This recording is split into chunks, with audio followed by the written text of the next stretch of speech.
And Ashley Blazina is currently the Community Wildfire Preparedness Coordinator for the Washington Department of Natural Resources in the Forest Health and Resiliency Division. Although Ashley works throughout the state, she relies on a number of different partners across Washington to coordinate, facilitate, and serve Washingtonians in becoming more fire resilient. Prior to working at DNR, Ashley was a research scientist at the University of Washington, as well as a field ecologist and wildland firefighter. Ashley has worked on wildland fires, prescribed fires, and fire assessment projects in Washington, Illinois, and West Virginia. And I'm pleased that she accepted our invitation to speak tonight. So please welcome Ashley Blazina. Hi, everyone. Thank you for spending your Monday evening with me. I appreciate it. Happy March. I hope everyone's starting to enjoy the first few flowers that they're seeing. I've been seeing a lot of crocuses in my yard, so that's really exciting and fun. But yeah, this is not too early to actually start thinking about wildfire and how we can prepare around our home and things we could even do to our yards to make them more fire resilient. One of the things that I really want to focus on today is the fact that a lot of these things don't have to have a huge cost. It can be a lot of things that are tied to your spring maintenance or spring cleaning. There's things you can do throughout the year, but I'm really going to focus on some of the things you can do during this season. If you have questions about other seasons or questions throughout the presentation, as Erica mentioned, please feel free to use the chat box, and we'll get to those as we're going along. I definitely prefer to have people chime in when they do have a question fresh on their mind. At least put it in the chat box so that we can get it into the presentation. But feel free to leave your questions till the end too as well. I'll also be including my information so that you can chat with me later at a later date if you have additional questions or would like an assessment of your own community. So a little bit about me. Erica mentioned that I am part of the Forest Health and Resiliency Division. It's the newest division in the Department of Natural Resources. And so we're kind of the new kids on the block. We're formed from a few different entities, but we have 4 different programs. That should say programs, not divisions. The planning, science, and monitoring. So we're really looking at how we can make these different parts of our forest a lot more healthy. A lot of their work is focused on Eastern Washington now, but it's starting to move into Western Washington, which is really exciting. The Community and Landowner Assistance Program, which is me, as well as our wildlife biologist, stewardship foresters, and our urban forestry department. Our prescribed fire programs. You can see Rob down there, very much excited about a prescribed fire that he's on for work. And then the Federal Lands Program, which works with Forest Service lands, coordinating different timber harvests. So all of our work is very much tied to communities in some aspect in terms of needing that feedback for how we're planning to implement different science and assessments, to really communicating everything that we need to about things like upcoming smoke from prescribed fire, or if a timber sale is going to be occurring, how that could affect a community. So I think that's really the thing that ties us all together, is the fact that to build this sustainable forest health and resilient forests, we really need to make sure that it's resilient for the communities that it serves. And in terms of my everyday, I'm really thinking about both the physical and the social aspects of what really make communities. So when I'm thinking about how to assess a community for some of those fire risks or things that could potentially create additional challenges in a wildfire situation, I'm thinking about things like terrain, geography, road access, things like that, as well as vegetation, but also the social constructs. Is this a community that has been touched by wildfire in the past? Are there a lot of folks here who understand what to do in a wildfire situation? How tightly knit is this community? Do neighbors talk to each other? If they don't, why? Are there any barriers to why there hasn't been work done here in the past? Or is it just more about awareness or knowledge. And so I always am trying to really bridge the gap between that physical and social, because it's needed when working at a community level. So we're going to have a few areas that we focus on today, and I think you guys can see my mouse. And the ones that most people are aware of that have some background in fire preparedness around a house is the FireWise USA program. But I'd say in the last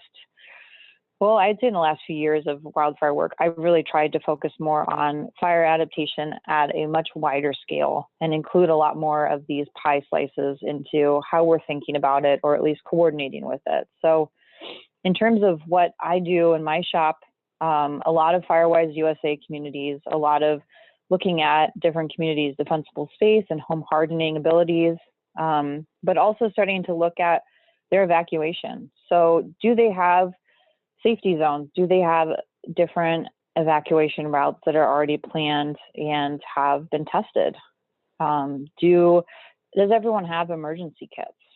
As well as things like plans and regulations. So how do things like Growth Management Act and Wildland Urban Interface really work together, to things like fuel breaks around a community? So as well as community engagement, that's always kind of a running piece of this. But as we're going through this presentation, I just wanted to have you guys all be thinking about, well, what are the aspects of fire adaptation that I don't necessarily always think about, that I might not be considering or thinking about if I were to face a wildfire situation. So these are all the things that I'm trying to keep in balance and think about in my day-to-day. But we really do depend on community voices in terms of where some of those gaps are as well. So a little bit of background in terms of the fire that used to really affect Clark County. As you can see from this map, it's from a paper that Spies et al. Did in 2018. And you can see that some of these areas are in white, and those areas, unfortunately, were ones that didn't have enough data in terms of, I think they used a combination of tree cores and then lake sediment deposits that looks at some of the pollen, so the different species makeup that really was in the area at different times in its history, to look at, well, how often were fires typically touching down? Because as some of you are aware, there's some species in Western Washington that are very fire adapted or show up in an early sterile ecosystem after a fire. And so what we see is that Western Washington, while it does have that infrequent high severity that most of us are really familiar with, that those areas in black, we're also seeing a lot of areas that are that beige and also this lavender. And those are those more moderate mixed severity fires. So occurring every 10 to 20 years in some places as frequent as 7 years on average, and really being more of these low kind of, not the massive ones that we're necessarily seeing some of that footage of on TV, but something to keep in mind. So you look at Clark County and there is some areas of white, which is unfortunate in terms of we just don't have enough data, and that's for some of the urban areas. It's just not necessarily as readily available. But we do see some pockets of that frequent mixed severity as well. So something to keep in mind is that fire is part of this makeup. It's part of this history. It's part of how this area has evolved, and the plants and ecosystems have evolved here too. One thing that I do really want to emphasize, though, is that we've changed these fuels quite extensively in the last 150 plus years. And that's largely due to where we have decided to build our communities, build our homes. The wildland urban interface are those areas where the structures, so a lot of homes and buildings, are intermingling with some of those areas that are considered more wildlands. And that could be lands that were managed by Indigenous peoples since time immemorial, but it's those lands that don't necessarily have a structure is how we're really defining that in the wildland urban interface map here. But as you can see, there is a lot of area where there are these new types of fuel, where there are these houses, and they are sometimes much more dense in terms of fuel. They can be drier than some of the vegetation surrounding it. So that really does change how the fire would behave, and we can't necessarily rely completely on this historic data, but it can help inform some of the ways our native vegetation may react during a fire, but it's really imperative that we begin to think about how we're going to prepare for wildfire in a very different way. And one of the reasons that we really need to do this is because a lot of times our homes are the driest fuel type on our properties. And we see this a lot after fires, doing post-fire work, is that the home is what was burned, and we see a lot of green vegetation surrounding it. So this house had some that burned, but we do see some trees that are alive. These were recently brought in. That's not something that survived there. And another case of a house that is burned, but then we see some trees in the back. And one of the reasons for that is because trees have roots, houses do not. And so during those really dry, droughty conditions that all of us are familiar with in the summertime, their houses dry up much more quickly. And this is one of the most telling pictures. This is actually from Colorado, but this is a house that burned down due to wildfire, and you see that none of the other trees surrounding it burned down. And so the biggest thing that I really want to share and make sure that we zero in on is the fact that for any wildfire preparedness that we do around our properties, we really want to focus on the home and work our way out. If you want to save a home, you really have to make sure that you're focusing on your home first. It's not going to be working on your trees inward to your home. And we'll go into a few details of why that is. So shedding a little bit more light on how two halves of Washington really differ in terms of how we prepare for wildfire, how we think about wildfire, but then some of the realities of wildfire as well. So we tend to think of the east side of the state as the fire side. It gets a lot more fires, and a higher percentage of those are also lightning started. And we also have a lot more of those lighter fuels, so it can get started very quickly. The lighter fuels, if you think about a campfire, it's the small tinder that's going to catch first. But because of that, a lot of times they burn out much more quickly, and so they're less intense sometimes on the east side. Not all the time, as we've seen in recent fire years. But what we're seeing is that in an area that encapsulates most of Lincoln, Stevens, and Spokane counties, we're getting about 600 fires per year that are started by, those are what we're considering natural vegetation fires, so caused by lightning and human sources.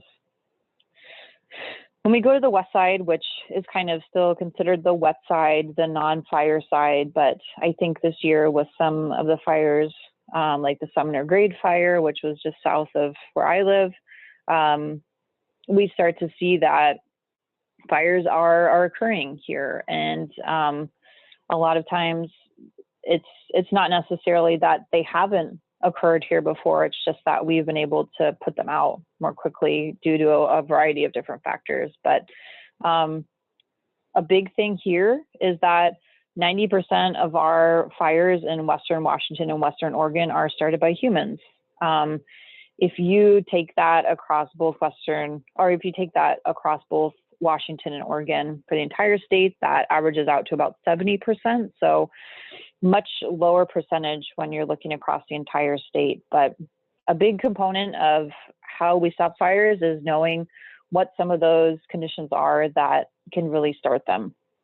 And so another fact I just wanted to bring to your attention, I know it's a little bit north of where most of you guys are living, but in King, Pierce, and Snohomish counties, they're averaging about 4 times as many natural vegetation fires, 2,500 per year.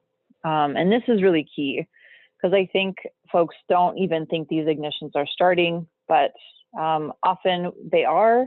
It's just that we are much more, it's a much more populated area west of the Cascades. And so a lot more eyes on the ground, see that fire when it's early, and the distance between fire departments is often shorter, and so they can be suppressed much more quickly. But sometimes, especially in fire years where a lot of fires are raging across the West or just even within our state, those resources can quickly be exhausted. And so that's something just to keep in mind, is that we do have a lot of these fires, and it's just not, hasn't quite been the perfect storm for most areas yet. So this is a time I like to pepper in a few questions just to see if people have an answer, and feel free to share it in the chat box. But I just wanted to see how many folks who are in the audience today have experienced a wildfire. This is something that I think a growing population in Western Washington has experienced. There's a lot of people who have moved here from California, and I think a lot of times that wildfire expertise can be a great asset to your community. You know how close is too close for sometimes when you have a rose bush right next to your kitchen window, or you're aware of, I see one person in the chat. Oh, thank you, Erica. Yeah, oh, Diane, just the ashes falling on our property from the gorge fires, yes. That a lot of times we are just experiencing the smoke. We get the effects of the smoke. We get the effects of ash. And so it's not that direct fire line experience. But yeah, look, Carolyn, like you said, the smell and the smoke. So it's definitely something that some of our senses have become much more aware of, have become much more heightened to perceive. But it's still something that isn't necessarily in our home environment. I know the Sumner Grade Fire was the closest it's ever come to my home. I've fought wildfire, but it's never been something that has been within a few miles of my house. And so that was definitely a wake-up call for me, of just how quickly and how fast a situation can change, and how prepared and ready I needed to be, and in certain ways I wasn't. So yeah. Thank you guys for your answers. I appreciate it. Oh wow, Teresa, that's pretty crazy. 2 miles away from your home. Yeah, that is very scary. 2 miles is not very far at all. That can be pretty close. So one thing I want to encourage the folks who have experienced a wildfire is to share those experiences with your neighbors, because conditions are getting drier up here. It's not quite California yet, but we really need to, I'd rather have everyone be prepared rather than reactive, because you don't have much time in a wildfire situation. So sharing those stories, sharing those experiences is more tangible and often more effective than anything even I could share in an assessment. So thank you.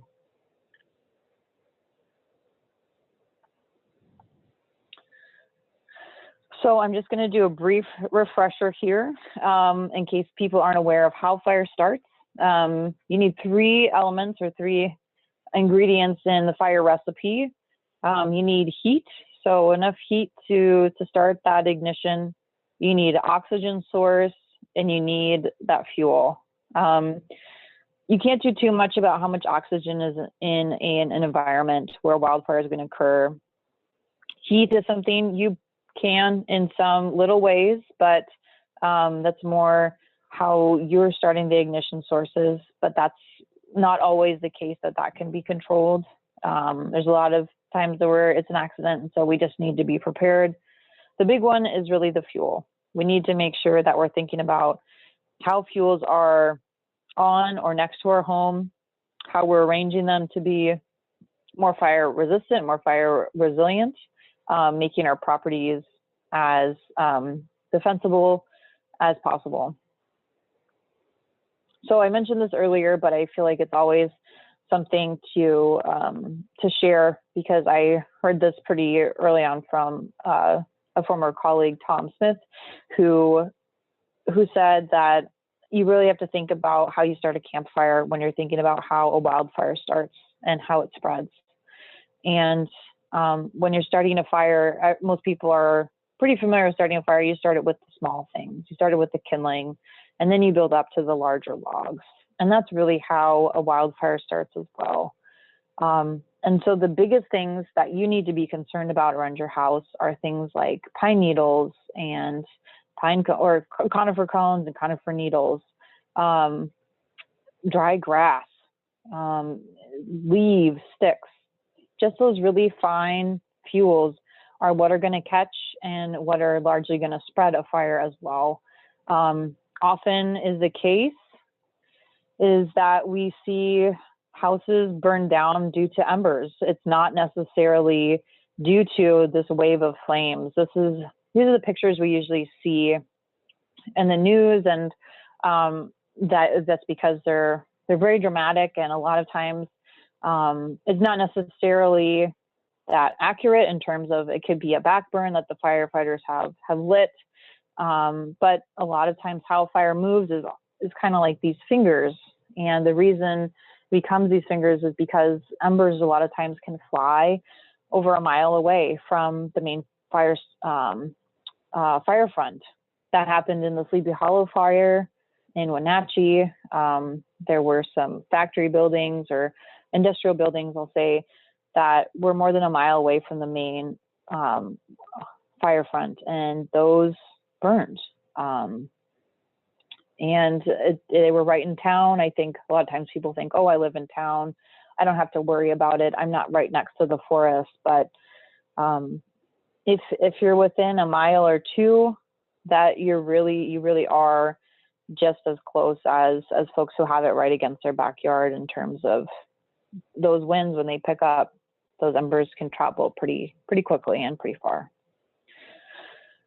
So some of the key ingredients for a wildfire are, we like to use this model called the Swiss cheese model. We really need all of these different elements to be lined up for a major incident to occur.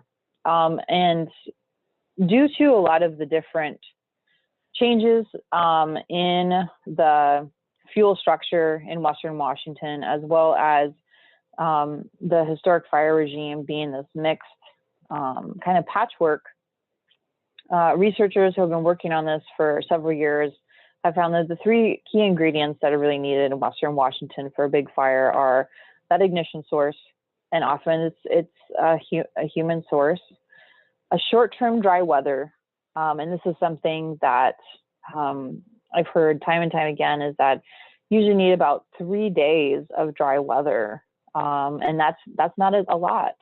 People might think, oh, we got a sprinkling of rain 2 days ago, now we can do a pile burn.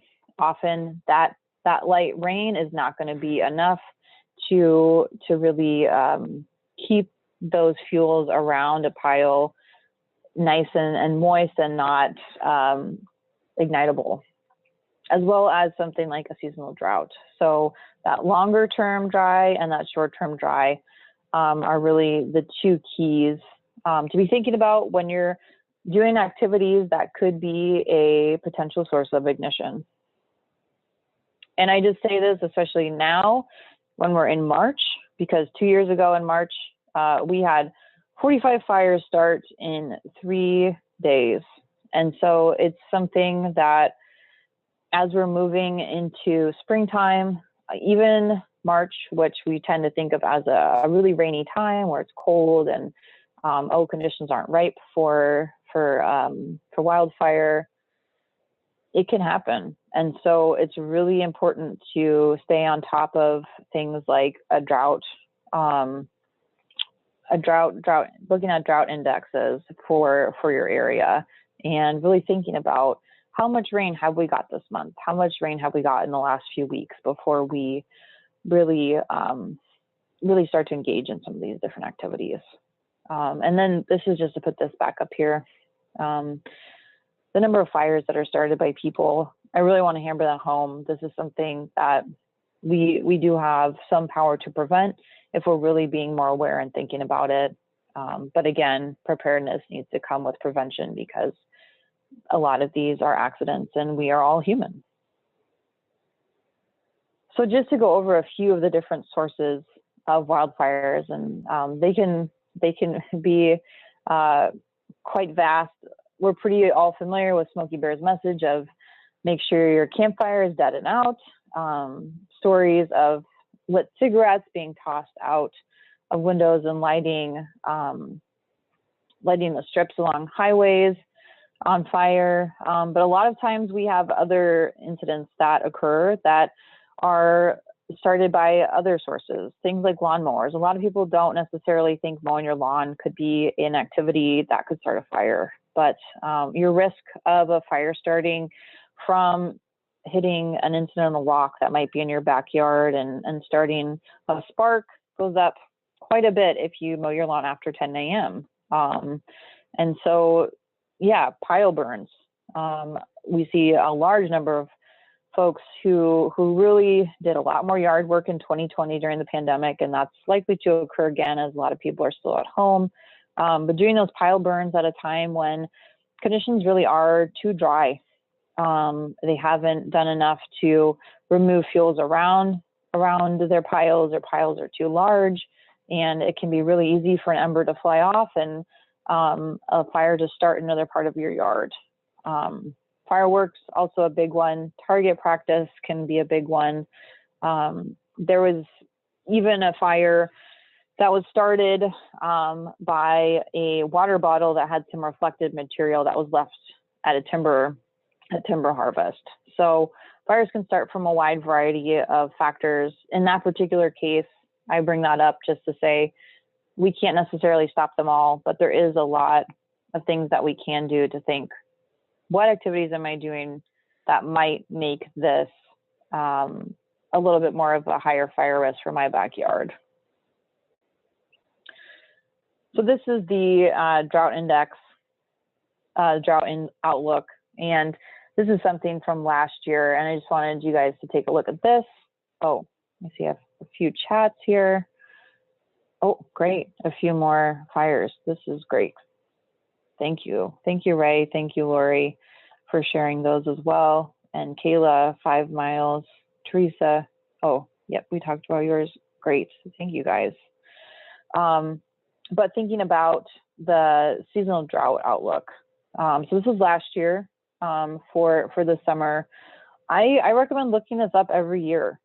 This is something that's pretty easy. This is all public information, but this will give you a better idea of how dry conditions are likely going to be through the wildfire season and through some of the seasons when you might be doing some of those activities like campfires and fireworks, or exploding target practice, or mowing your lawn, parking in long grass at the beach. There's a lot of different things that are risky activities. And so looking at, is this a year where maybe I should wait till the fall?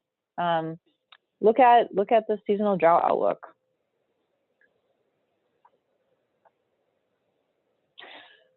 So now I'd like to go into a little bit more preparedness,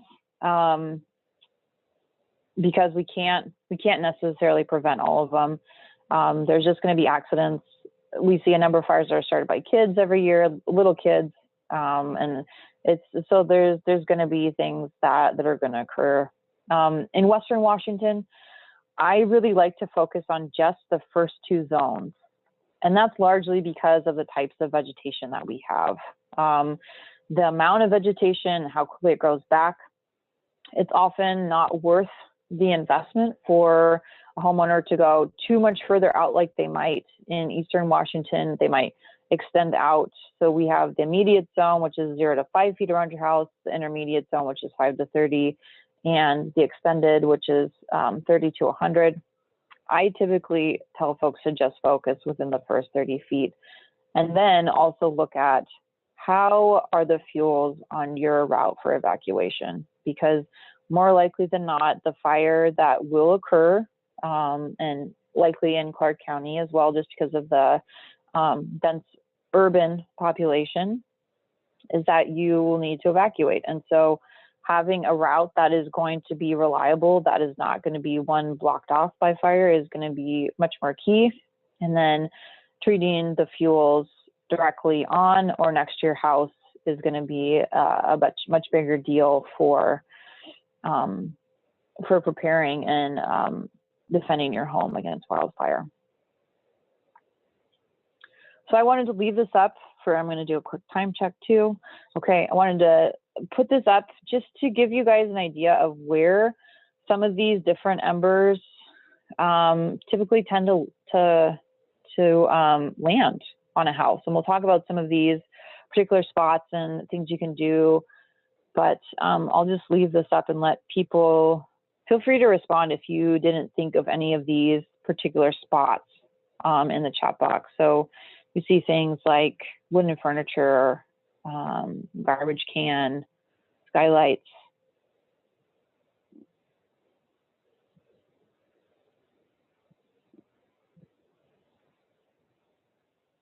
Are there any that are surprising to folks?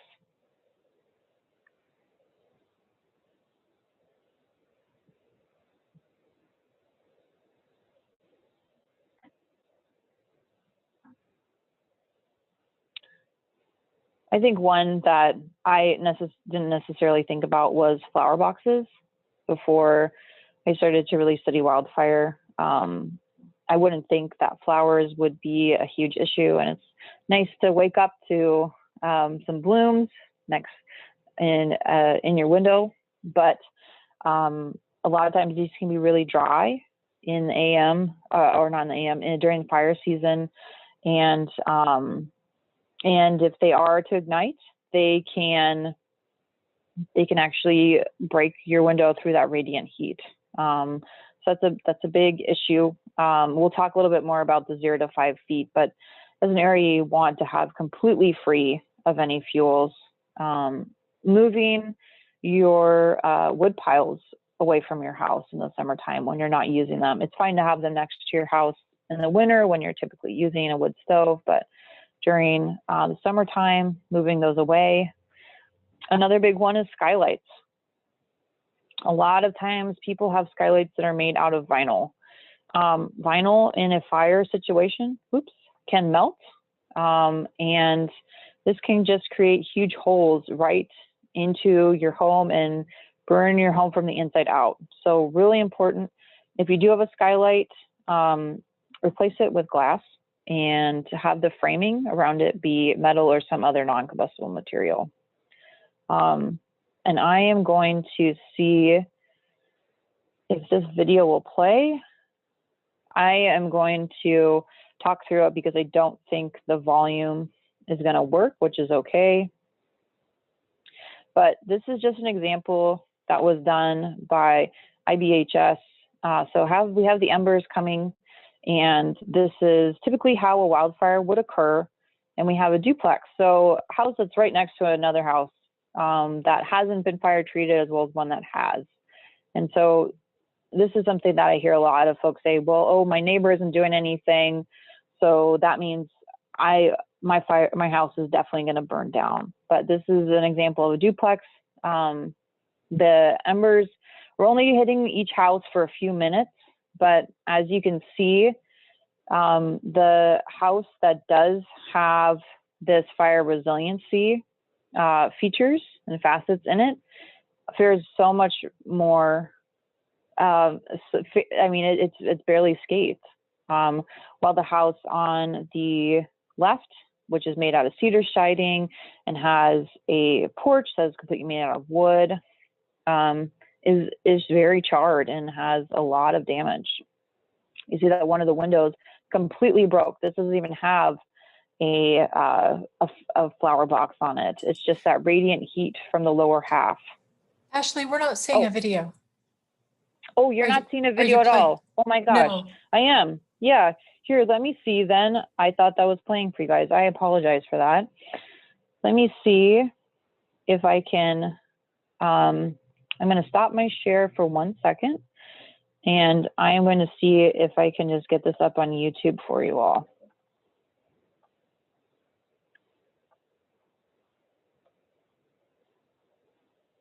Okay, let's pause it. And if it doesn't work, I'll just send it to everyone after the talk. Okay, can you guys see this now? We can see it, yes. Okay, great. Okay, so yeah, as you can see it now, sorry about that, everyone. See, there's embers, and this is replicating how a fire would typically hit homes, but as you can see, these houses are connected, like a duplex would be. So even if you have neighbors who share a wall with you, it's still important and can still help to do things that would increase your fire resiliency on your home. And yeah, like I said, these embers only came for a few minutes, and you can see that the house on the left is already engulfed in flames, while the house on the right is pretty much left unscathed. Yeah, as I was saying, the window broke, doesn't even have a flower box, but it's completely, it's completely broken open. Yeah, the deck, completely charred. We see charring on both sides of the house all the way up to the windows, which is why it had that radiant heat that broke up in the window, as well as some of those embers hitting. We see a lot of damage to the foundation as well. Yeah, you start to see these embers going inside the house now that the window is broken. And so that is very easy for the house to start burning from the inside out as well. Now, this is the side of the house that has some treatment to it. So it has hardy plank siding. We see that there was foil around the deck. Another key thing is that 5-foot zone right around the house is just gravel. So the embers that do land there just sit there. There's nothing like on this side where we have the mulch, we have the bark, that's really going to be another fine fuel that is going to cause it to exacerbate, to continue to grow as a fire. I'll stop the share. But I really like that video just because I feel like it's super telling in terms of how quickly a fire can damage a house and how much these efforts really do make a difference. Oh, 1 second, let me go back.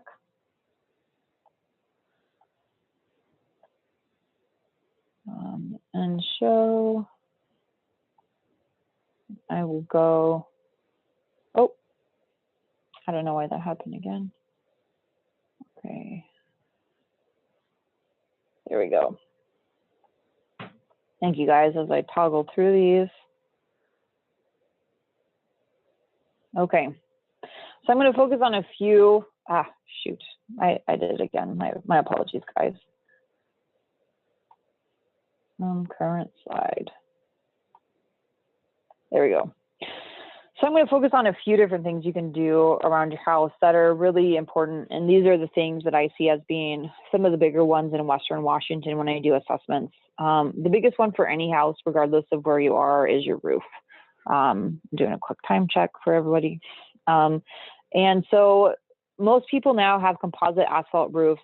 Those are great. Those are going to fare very well in fire. But a big thing that people don't necessarily do very often is do maintenance on them. And so a lot of times I see houses that have a lot of moss, or they have layers of leaves or sticks on their roofs. Moss is a huge issue because it can grow and start to actually push up some of those shingles, and those can create some little gaps. And for embers, those little gaps are the spots they really like to lodge and can smolder and start growing and make those bigger issues for you. So if you have moss, and I was looking at a lot of houses in my neighborhood a few days ago, there's a ton of houses that have moss. Doing a yearly check for moss on your roof before fire season, when it can get really dry and become that fine fuel that's perfect for embers, that's going to be really key to helping out. Look in a lot of those nooks and crannies. So like that sheet showed, you really want to make sure you're looking on the edges, on the valleys and the mountains of your roof. Things like metal roofs are also great. And you also want to make sure you have covers for things like your gutters, if you can. That's a great investment, but cleaning out your gutters is also key. It's just so close to your roof and your eaves that I almost think of it as, it is an appendage to your roof, and something you should just be including when you're thinking about roof assessment every year. So yeah, I see a lot of this and a lot of pile up. And then a lot of times people are not necessarily thinking underneath their deck. Decks are really key for paying attention for where those fuels are. People will store different things underneath their deck. These can be huge pockets for fuels. And so making sure that you're really keeping those areas clean, keeping areas on your roof, on your deck really clean as well. If you are able to replace your deck with hardy plank or something similar, that's really helpful as well. Oh, thank you, Erica, for adding the link. But decks can be a huge place for fires to start, just because of how much they can accumulate in the nooks and crannies as well. Another big thing I see in a lot of houses in Western Washington is vents. A lot of homes have vents that have a 1/4-inch mesh. This is much too big. Most embers will still get through. And so when you're looking at your own vents, you want to make sure that they're covered with 1/8 inch or smaller, just so that will still provide enough ventilation, but it will keep out most, if not all, of those embers from getting to your house. Make sure that you're also thinking about those, the ones I usually call the bird nest vents, the ones that are right against the eaves, those attic vents. Those are really important as well. A lot of times birds' nests are built right there, and of course those are the really fine fuels we're trying to avoid. So if you put the 1/8 inch mesh right against that front, then it prevents the birds from having a spot to put their nests in as well. So again, just wanted to share this, really thinking about where are the nooks and crannies in your own house.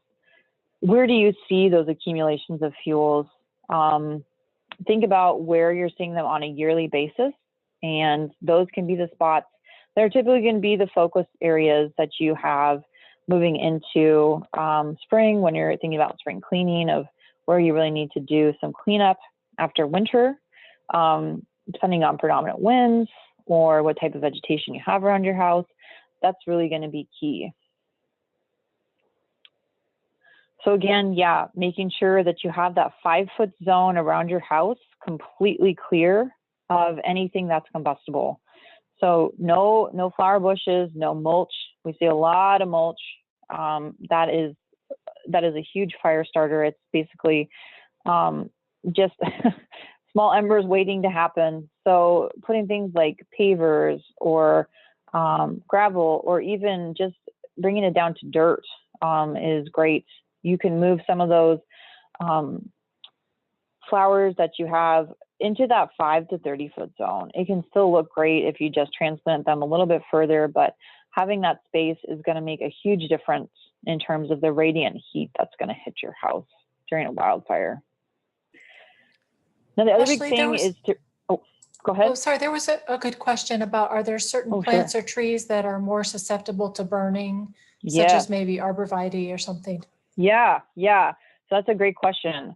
And I'm actually going to share a link with everyone as well, in terms of, there's a great guide. It's called the Fire Resistant Plants for Home Landscaping, and it was done by OSU. WSU and the University of Idaho. And it's a guide that provides a great list of different types of plants, everything from bushes to trees to shrubs, ornamentals, that are much more fire resilient. But some characteristics to really avoid are those that retain a lot of dry and dead material.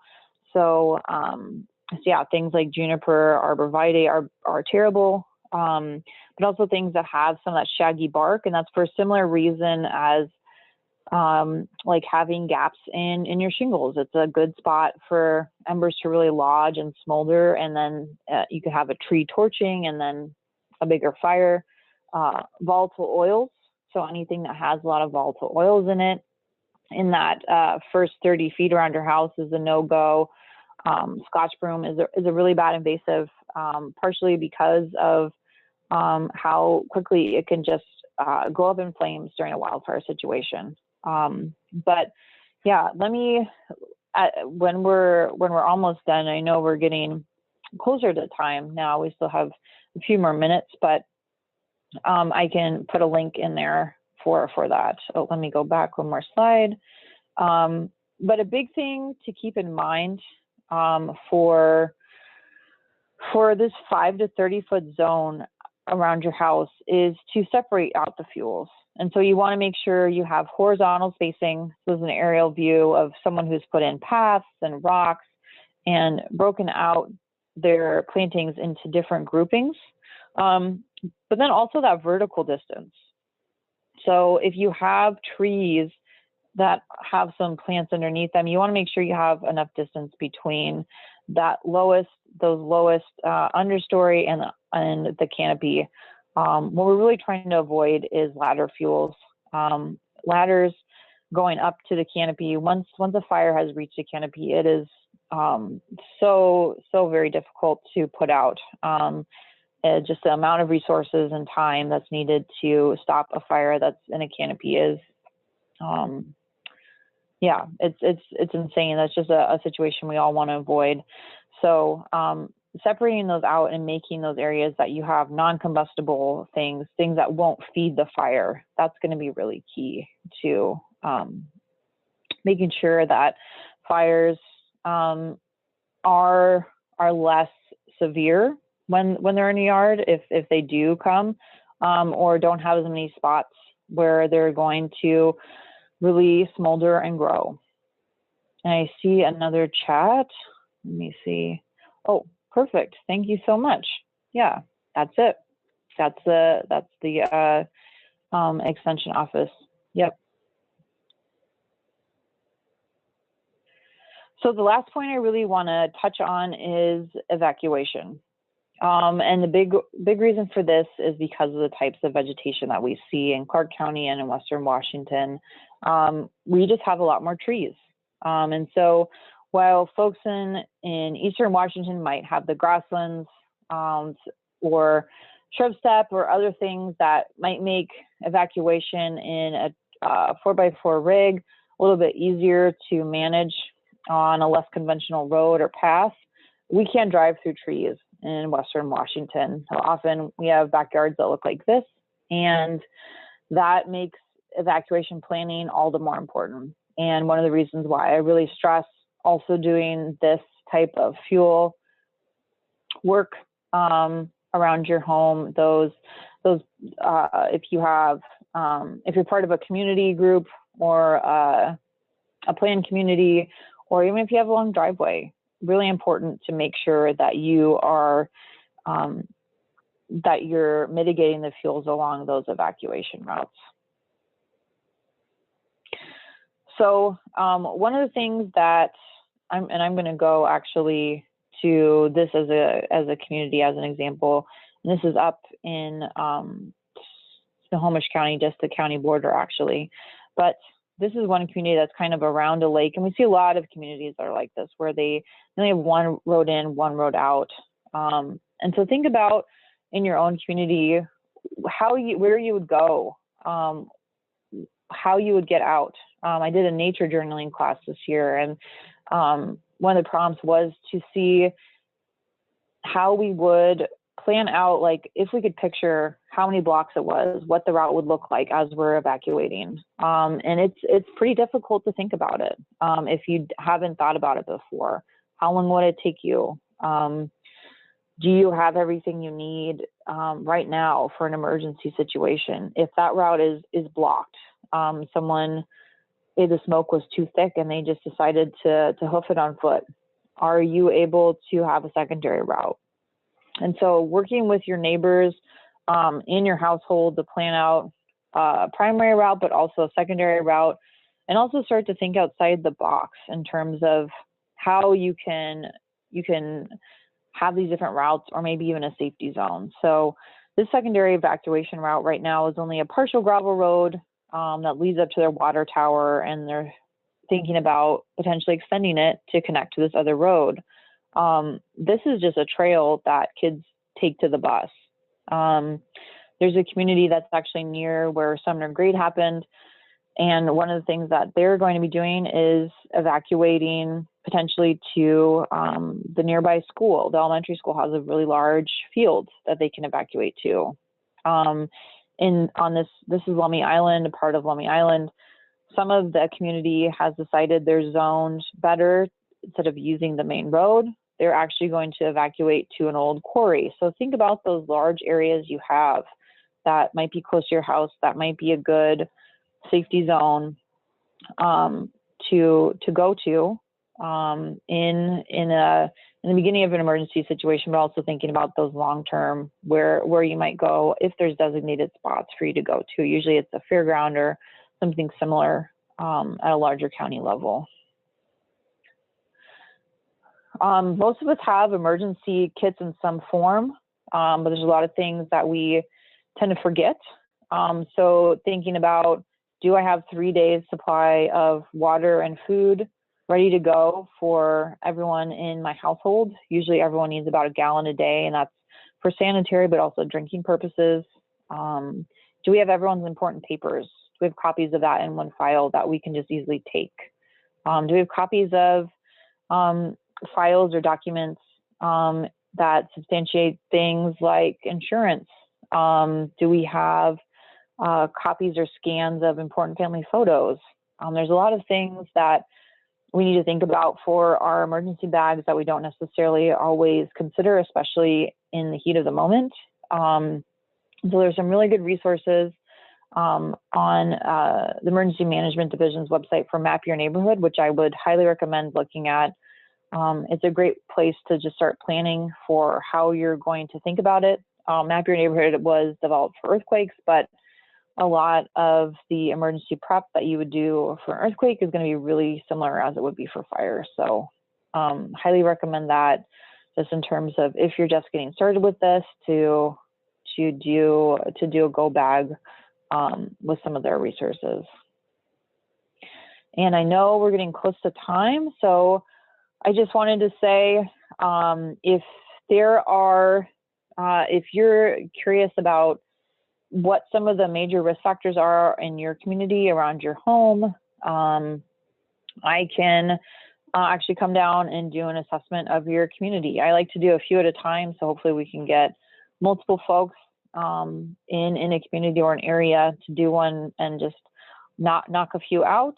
But also, if you're just more curious about what resources are available, is there certain classes or workshops or ways that you can build up expertise in a certain area?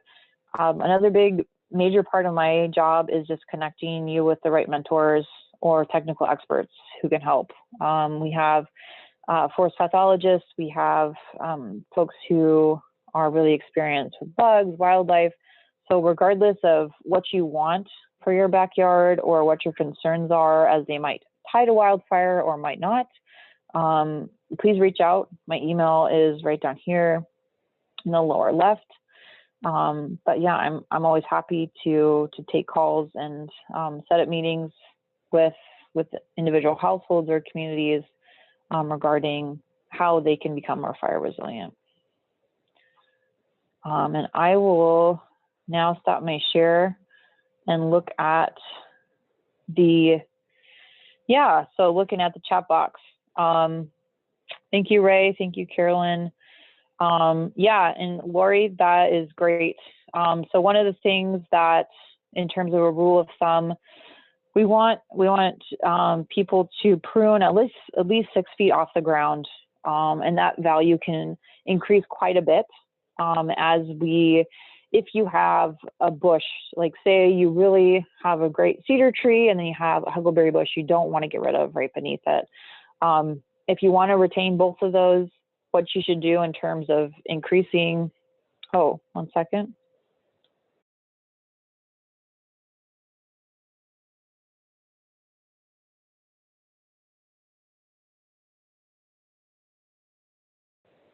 Can everyone hear me? Sorry, I think something just happened with my screen.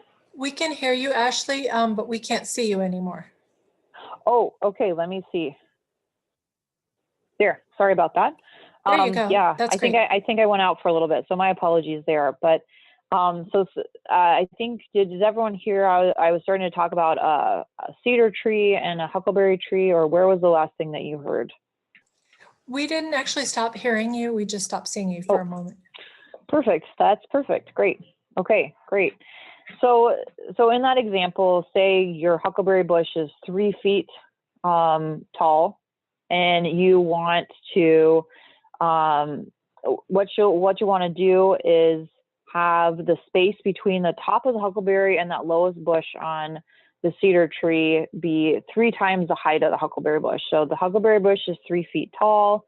You want 9 feet of vertical distance that have no fuels, none of those limbs for the cedar. So that means that cedar is actually, its lowest branches are going to start at 12 feet. And so there are a lot of ways to mitigate and change up how fuels are spatially distanced and choreographed in your yard. But yeah, I'm happy to talk more with anyone that has specific questions about that in their own yard too. And yeah, but thank you very much for sharing that, Lori. So if folks have any last minute questions that you'd like to put in the chat, I want to thank Ashley for being here and sharing her evening with us. That was very helpful and informative. Hopefully we won't certainly need to put your advice to work, but like you said, better to be safe than sorry. Right. So I also want to, while folks are putting some stuff in the chat, just let folks know about our next upcoming workshop, which is going to be kind of a 180 from tonight's topic, which is about rain gardens.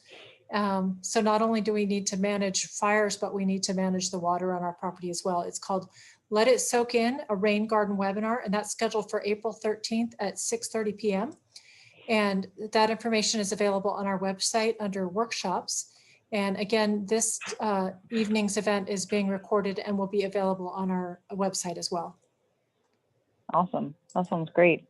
I guess just to plug one other talk. So WSU Extension out near Colville is doing a talk on fire prep and evacuation, and actually going to feature a homeowner whose fire did survive a wildfire, and that's going to be at the end of the month.